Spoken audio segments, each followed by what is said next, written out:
People podcast. I'm Guinevere Curry, founder and CEO of Guide to HR. Today, we're going to be talking about the finance and accounting aspects of growing your business. And I have Jason Kruger here with me. Welcome, Jason. Tell us a little bit about yourself. Yeah, thanks, Guinevere. Appreciate you having me. So as you mentioned, Jason Kruger, our company is Signature Analytics. And what we do is we provide financial and accounting leadership for companies. And so in a short form, it's outsourced accounting and CFO advisory. But the goal is really to understand the pain points, understand the people, the processes, the technologies and the reporting infrastructure of our clients, and make sure they have a good solution from where they are to where they're going, actually. And so a lot of our clients are growing and have that growth mindset, and they've outgrown their existing infrastructure, and they're looking to really take that next step in their business. And so my personal background, I started obviously in accounting with some of the large national and global public accounting firms, so Moss Adams and then Deloitte, and saw a real need in the small mid-market.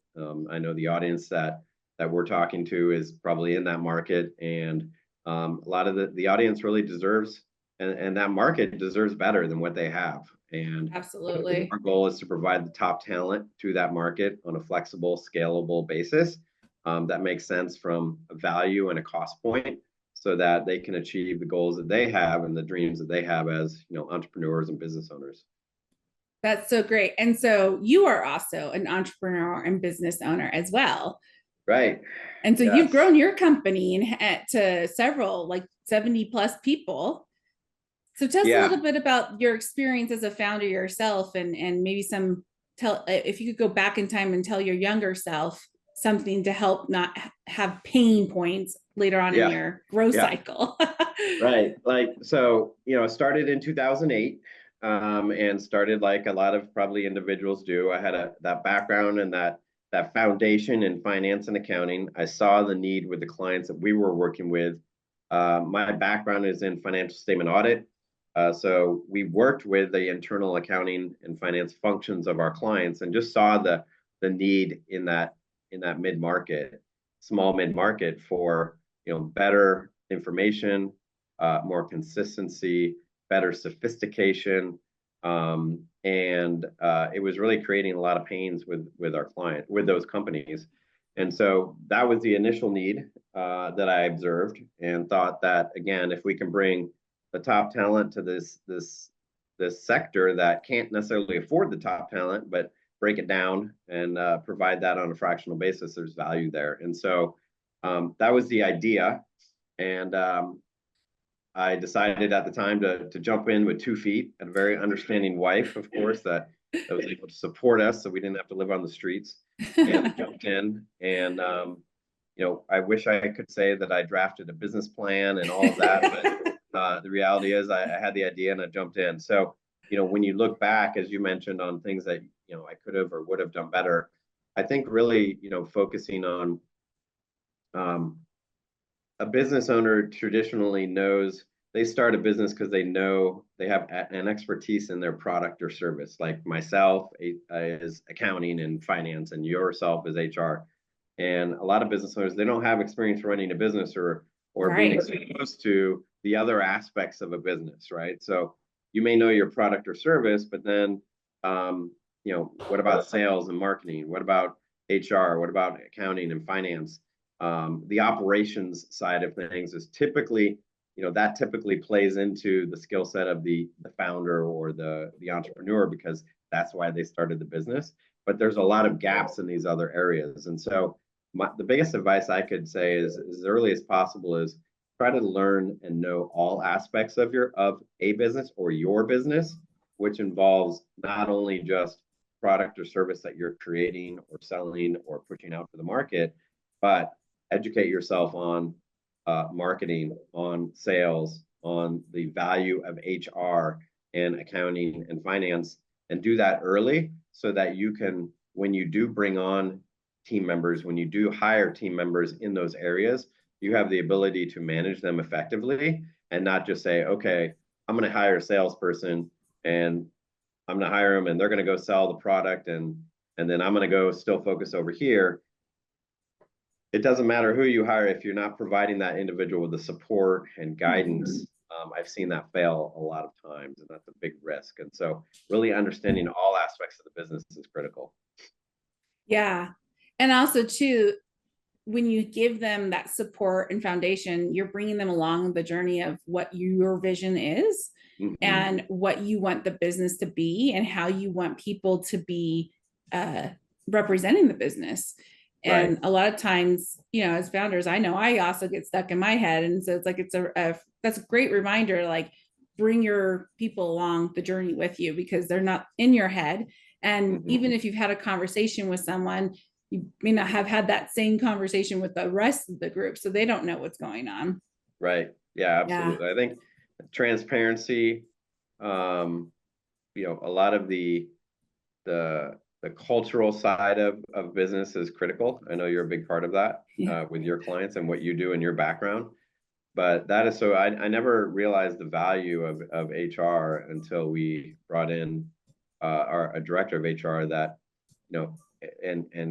and the value of culture is not just, going to happy hour every once in a while with the team, right? It's an ongoing living, breathing process of, ensuring that your team is set up for success personally and professionally, that they have visibility into their career path within your organization, that they have the support and a manager or somebody they can go to when there might be some challenges, or somebody they can talk to from that perspective, that they're getting consistent feedback on how they're doing and opportunities for them to be successful.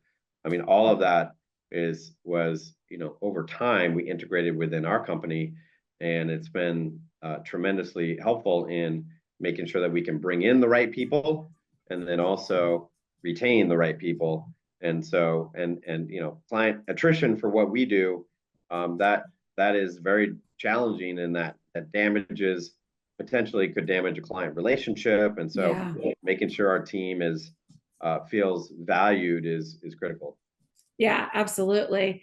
Yeah. And culture is about what it is to be working there, right? What does it mean, and the experience those people are having with you and your business. So well, let's flip it a little bit. Let's talk about finance and accounting here. And I'd love to know, I mean, you work with several different clients all over the industry and life cycles within the business. What are some of the things that you see that are reoccurring? Man, if I could just get everyone to learn this one thing, or these two things, then all these pain points would be either non-existent or very minor. Yeah. So I think the first thing is businesses run on cash flow, right?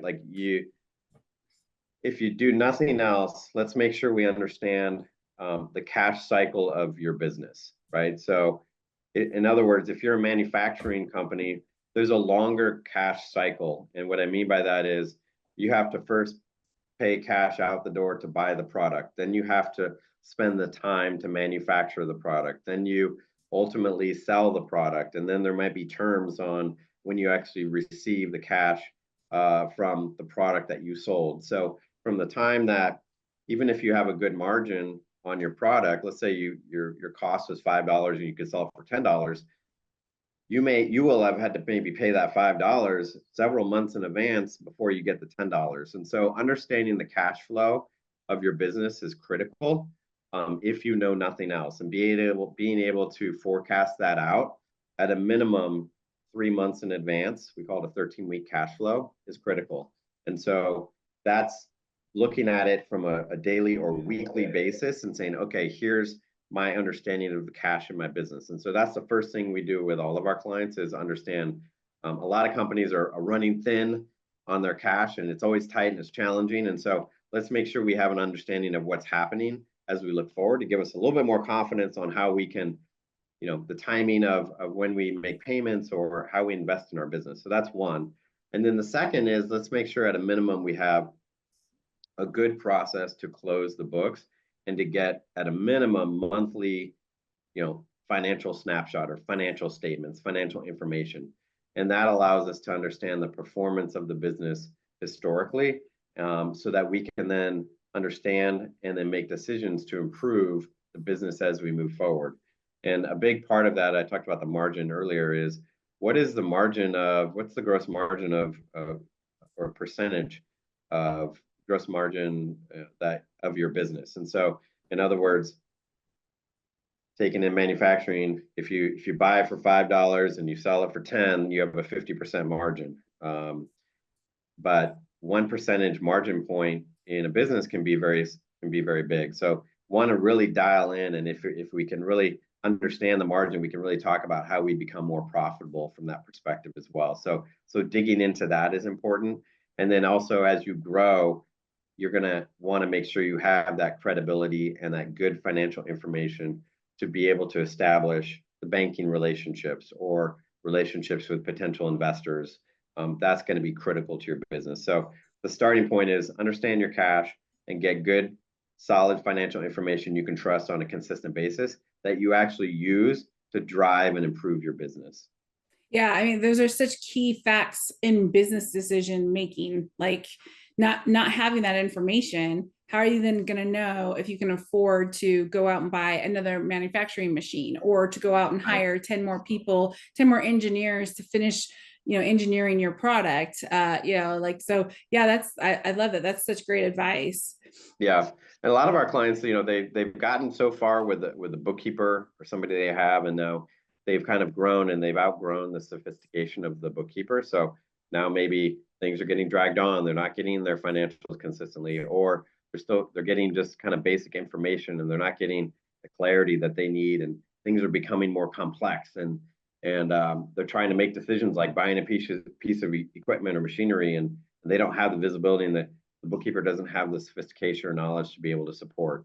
And so that's where we come in, is we're not necessarily saying get rid of your bookkeeper. It's let's provide that leadership from a financial or accounting perspective so that that person can be supported, but you're also getting that good visibility into your business to ultimately make decisions to achieve, the goals that you want to achieve. And picking back off of those two lessons, like, things, if you could like get in front of these clients, they would do right at the very beginning. It's important because as you start to go fundraise, whether it's you're going to a bank or you're going to be talking to those investors, you need to have planning involved. So tell me, what is some of the pitfalls you've seen with clients trying to prepare to go get funding, and then they get trapped, or it takes them a lot longer, or they don't get the full funding they need? Yeah, well, I think credibility is a big factor, and the credibility, you establish your credibility by the information that you provide to third parties, right? So if you're trying to get establish a relationship with a bank, or you're trying to drive investors to invest in your business, and they ask for certain information, if you just flip that list over to a bookkeeper and tell them to send some financials, and they just hit print on QuickBooks and send it, everything you send to a third party is telling a story about you and telling a story about your business. And so if you're just hitting print on QuickBooks and just blasting out financials to a bank or to a third party or to a potential investors, that to more of a sophisticated audience, that limits your credibility in some cases. And it also allows them to determine the story that they want, to create their own story of your business. And so flip that around, and if we're able to provide a package or some sophisticated information in the right formats with the right visibility to the bank and to the investors for the right narratives, we can create that story and tell the story of what's really happening in our business and the direction that we see our business going. We can create that story for them, and that's critical in establishing that credibility with banks, with third parties, because now you're starting to talk to more sophisticated parties. And if you want to play on the same, they're looking for businesses that get it, that are sophisticated. And at a, best case scenario, you may get financing, or you may bring in investors, but you're not going to get as good of a deal as if you're on top of it and you come in with that level of sophistication to be able to really talk to them about why your company is valued what you feel it's valued at. If you're just throwing basic information, they're going to create their own value. They're going to assess risk based on the lack of information they may or may not be getting, and they're going to discount the value of your business because they think that you might be less sophisticated, and feel they can do that.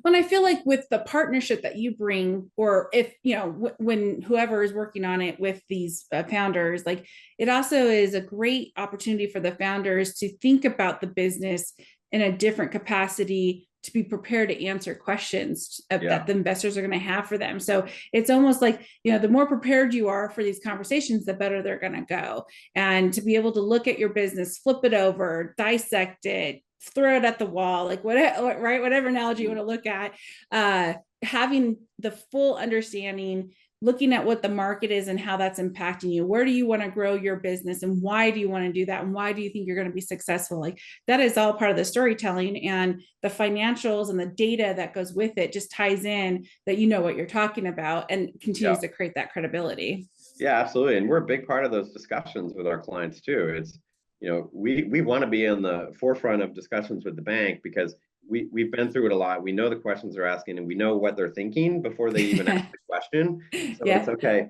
Let's try to give them the information they need before they have to ask it. Let's give them not too much information, but not too little information. If you give them too much, they're going to get stuck on the things that really don't matter, and they're going to create their own narrative. And that goes to investors as well. And so let's make sure that they're getting the information they need to make the decision they need to make. We're there to answer questions. We're not trying to hide anything, but we want to tell the story in the right way. We want them, it's all about getting them on board with the story and the direction of your business, the way you envision it as a business owner versus the way they may want to or create in their own mind. So tell me, when we're talking about data, there's so much data. I mean, even in HR, there's a ton of data I could provide to a founder, but obviously we want to make sure we're providing the right information so that these founders and business owners can make good decisions and grow their business. What are some key metrics that you tend to recommend business owners are continually looking at as they grow their business? Yeah, so that's a good question. A big part of what we do is we develop those with each of our clients early on, so that they understand. So it's something that we can understand the performance and then track against and make decisions to hopefully improve over time. So, we call, and sure, KPIs, key performance indicators, right? So every business may have, an industry may have their own unique KPIs or metrics that they're following.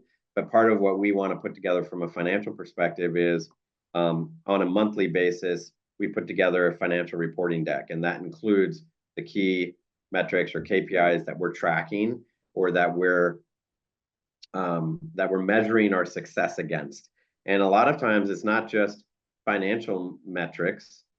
Sometimes there's banking requirements or covenants that they may require that we want to track. There's operational metrics that layer in and are part of, and drive some of the financial metrics. There's sales and marketing metrics associated with the success of our sales and marketing team. Yeah, so sales efficiency being one that I'm very familiar with, right? Yeah, so ROI and all that stuff. So it's important to really understand the aspects of your business. And ultimately, as you mentioned, you made a good point. We want to always, and this is what I've always focused on from the beginning, and I would really encourage all business owners to do this, is understand what is your what is your goal with the company. Do you want to keep it as a lifestyle business? Do you want to own it forever? Do you want to build it and exit at some point? And regardless of that, we always want to be focused on the driving the highest valuation for our business. So what does that mean? Well, a lot of it depends on the industry that you're in. So we're in professional services industry. So an example of that is client concentration. If I had 1 or 2 clients that was over 50% of my total revenue, that drives down the overall value of my business, because if I lose those, then my revenue is cut in half and my profitability is, out the window and all that stuff. So diversification within clients and understanding that is important. The concentration on ownership, right? So one thing that if let's say we wanted to sell our business, if we sell our business and I walk out the door, does the business fall apart, or is the business able to sustain on itself, right? And so one thing that we did a number of years ago is we hired a CEO, Pete Heald, and he's awesome. We collaborate, we understand our roles, and we've started to build out this management structure below us so that the business can, effectively operate on its own. And that's just good business practice, and it creates more value in the business, and it gives me more flexibility as a business owner as well. So those are some examples just from our business. But then we're also, when you dig into the financials, you're talking about, we talked about the margins, right? So if you're margins by profitability by client, not just as a whole, but by client, how am I doing at each of the clients? Yeah, because sometimes you might need to fire that client. Right, exactly. Or if you're selling a product, not just what is your profitability or margin as a company, but by product line or by product, right? So then you can determine, okay, this product is more profitable than this product. Is there an opportunity to push sales for this product to become more profitable as a company overall? Or is this a loss leader and this allows us to get our foot in the door so that we can sell this product? So having an understanding of the profitability and your margins of the products that you're selling or the services you're providing, I think is critical. And being able to break those down in more depth and detail gives you more information to be able to make decisions. And then ultimately understanding for your market, if you want to ultimately sell your business, how is your business valued? Is it in software or software as a service? It might be a multiple of revenue, right? Which is great, right? If you're a $10 million company and it's 5 times revenue, it's worth $50 million.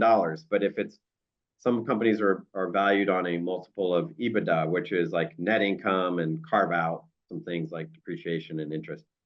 And so then that's your bottom line. So if you're a $10 million company and your EBITDA is 2 million and it's a $5 million or 5 times EBITDA, then your valuation is 10 million. So how do you move that from, and a lot of times in your industry, there's a range. It might be 4 to 8 times is where businesses sell.